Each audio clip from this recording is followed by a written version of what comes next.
Yes. Please, Mills. I appear in IA number 23729 of 2023 on behalf of the Assam Sankhya Lagu Sangram Parishad, which is basically the Assam minorities struggle forum. And I also appear, my lords, for an individual case which should not have been before this bench, but there is a reference. So my request is please detag that. What is that about?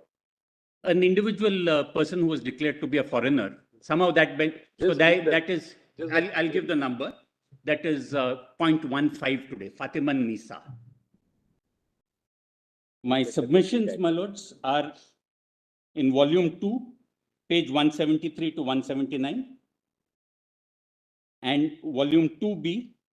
Can you just say that again? Volume 2, page 173 to 179, and volume 2B, 23 to 30. But I will confine myself largely to my one-pager, which is in volume 2C, the first page. Volume 2C will go to your one-pager. Please, my lords. Let's see what you have said. Please, my lords. Yes. My lords, just a prelude before I begin. My lords, I've been privileged somehow to work on citizenship issues. And your lordships had sent me to talk to people who had doubts about citizenship to Shaheen Bagh. And my request, my earnest request out here is, my lords, that your lordships are called upon today only to judge the validity of 6A, the constitutional validity. My lords, taking a cue from what the Solicitor General said, I am not going to speak too much about what happens thereafter, hereafter, and all that.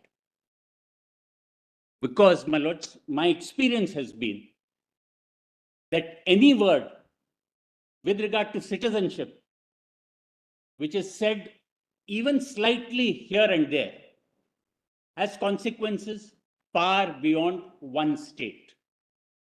We have made it very clear we are dealing with the validity of Section 6A. Please, my lords.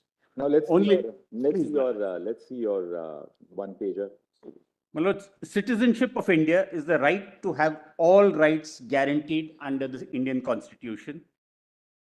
The provisions of Part 2 of the Constitution were framed by the Constituent Assembly only for defining Indian citizenship, and the crucial words are at the commencement of the constitutions.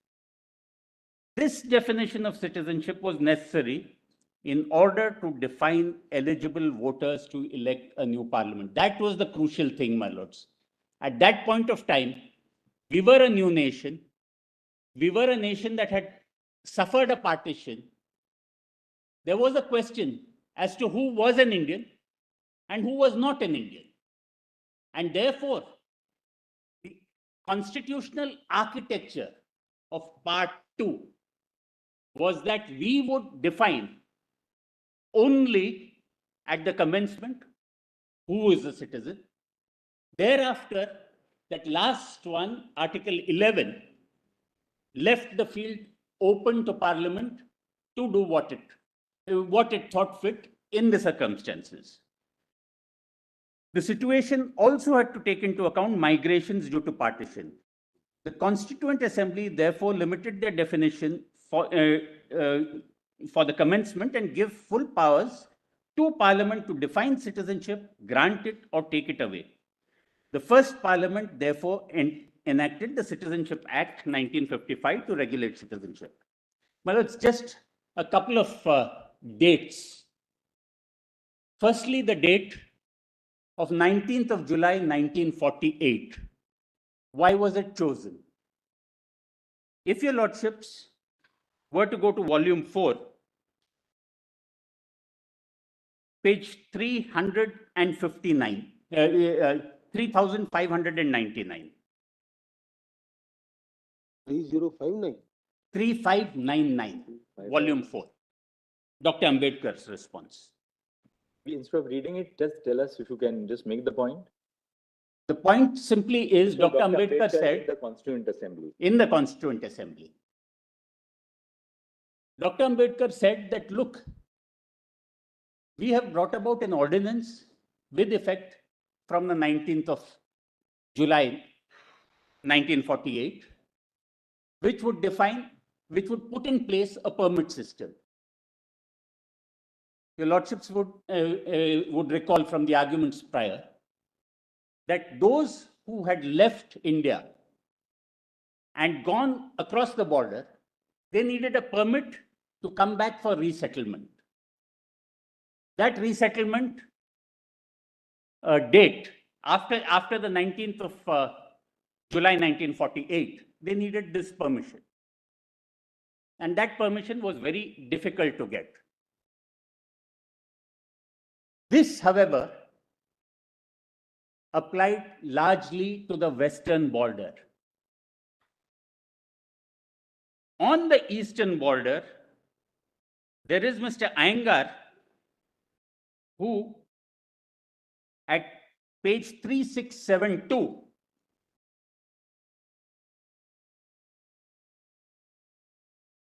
makes it very clear to the Constituent Assembly that the permit system was not to apply on the eastern border. And for good reasons.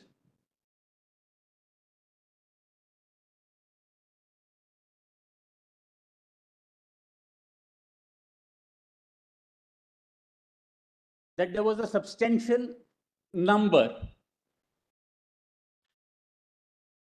of Hindus who still remained in what was erstwhile East Pakistan, who may have wanted to come over, who had not yet come over, and it was a continuing process.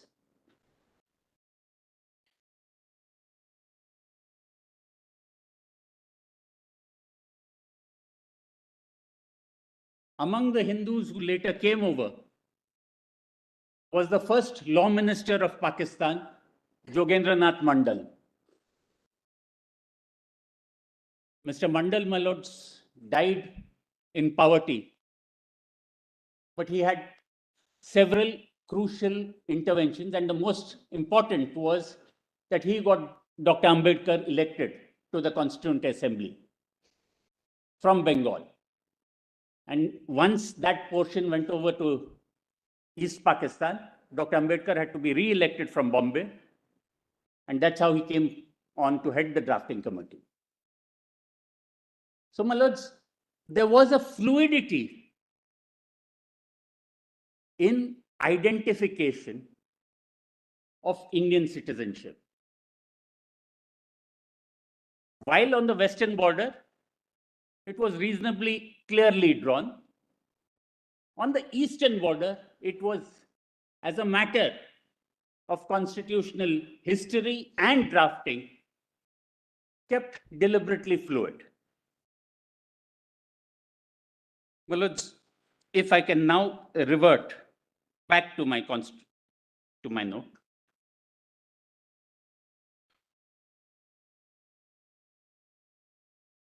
The second submission, my lords, is that Indian citizenship is not ethno-nationalist.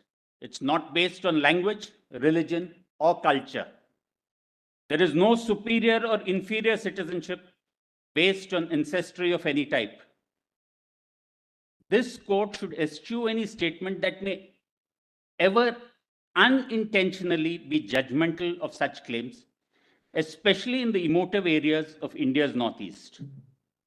For example, my lords, this very year, a seemingly innocuous statement in a tax case ended up in having consequences in Sikkim, my lords. The learned Solicitor General did appear there, and I just will pass on the order, my lords, for your lordships' consideration. Your lordships will see that it was a very, very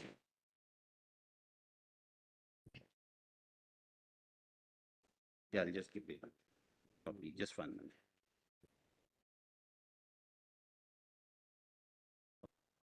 It is hand over. Solicitor. If your lordship sees page 3,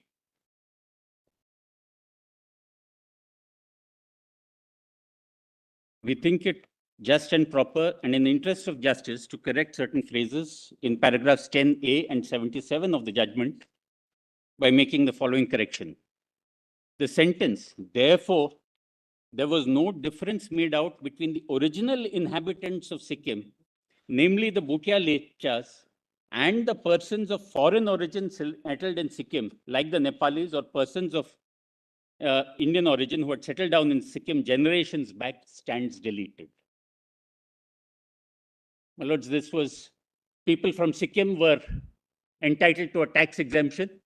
The question was, who all were citizens of Sikkim?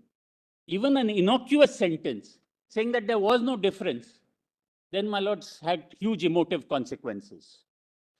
And, my lords, I say this with some experience, particularly when I went to Shaheen Bagh, was that people resent greatly when their Indianness is questioned. We are all Indians. And to borrow an Americanism, we may have come on different boats, but we are in the same ship.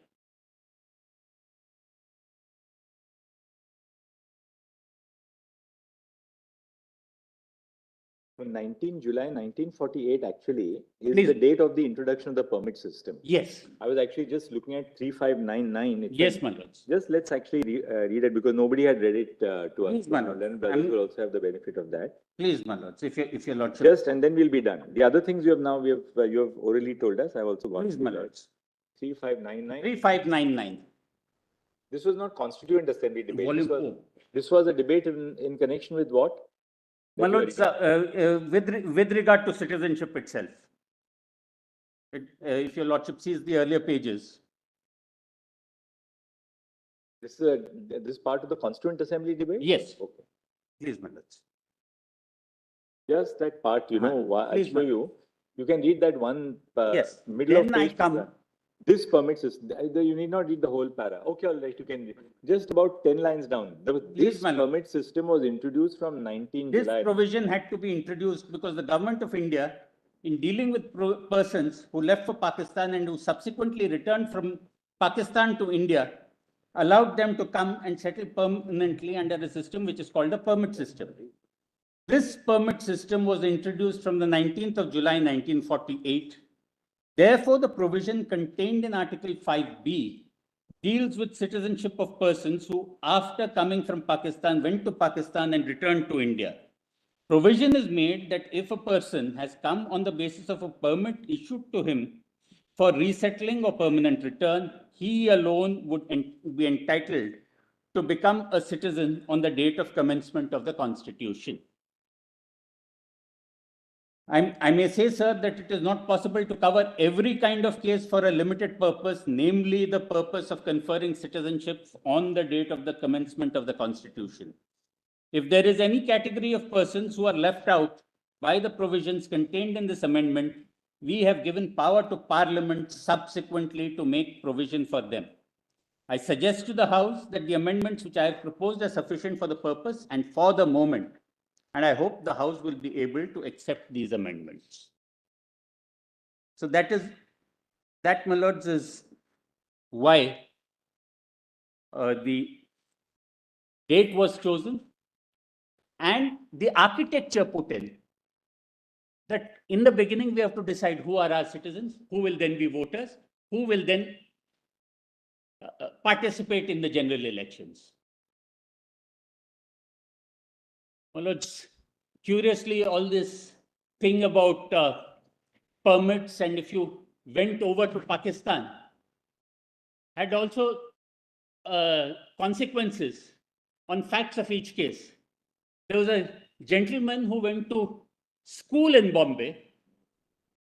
Then thereafter, he went off to the US for further studies. He then had property in Bombay. His family had property. He wanted to hold on to it. He asserted that he was an Indian citizen. His family was in Karachi. He became a minister out there. And then when questions came about his citizenship, it was as late as November 58 that he withdrew his petition before this court to assert that he was an Indian citizen. The gentleman's name was Zulfikar Ali Khan Bhutto. And my lords, he chose a citizenship whose Supreme Court then probably did not do him justice. Be that as it may, it's an oddity. There were all kinds of people. All right, Please, now, man. I think we'll conclude there because we have to finish. Right. Just 2 minutes, my lords. I've pointed out Mirajkar, my lords. And I would also urge your lordships, my lords, that any large-scale decision which may have an inadvertent consequence of statelessness. That you have made your point. Please, my lords. Thank you, Mr. Hegde. Now, who's next now? Please, my lords. I'm Thank you. grateful.